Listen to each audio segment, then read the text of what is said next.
एक ऐसे शहर में जहां हमेशा धुंध छाई रहती है, एक पुराना श्राप एक शक्तिशाली परिवार के वंशजों को सता रहा है। ये कहानी है द हॉलो मॉर्निंग की। ये कहानी शुरू होती है एक दुखी मां से, जिसका इकलौता बच्चा गुजर गया। अपने बच्चे को वापस लाने के लिए वो मना किए हुए रीति रिवाजों का सहारा लेती है और अनजाने में एक भयानक आतंक को जगा देती है, जो जिंदा लोगों के गम को अपना शिकार बनाता है। जैसे जैसे धुंध बढ़ती है और रातें ठंडी होती जाती हैं, श्राप की अफवाहें पूरे शहर में फैल जाती हैं। उसके गम से पैदा हुआ ये भयानक जीव परछाइयों में छिपा रहता है। पीढ़ियां बीत जाती हैं और शहर का ये काला इतिहास एक दबी हुई बात बन जाती है, बच्चों को डराने के लिए सुनाई जाने वाली एक कहानी।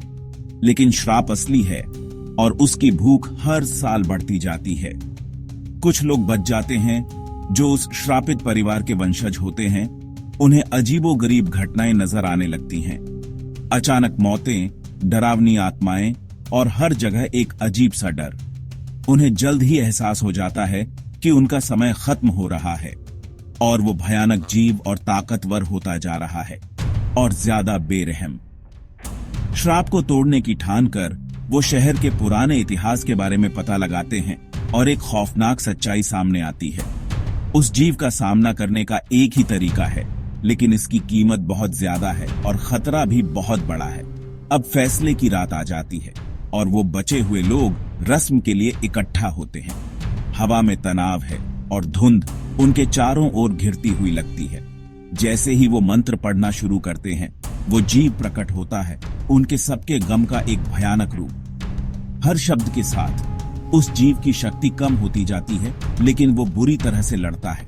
उन बचे हुए लोगों को डटे रहना होगा, अपने मकसद में एकजुट रहना होगा। आखिरकार एक आखिरी जोरदार चीख के साथ वो जीव गायब हो जाता है और एक भयानक सन्नाटा छा जाता है। शहर जख्मी होने के बावजूद ठीक होने लगता है। श्राप टूट जाता है, लेकिन द हॉलो मॉर्निंग की याद बनी रहती है।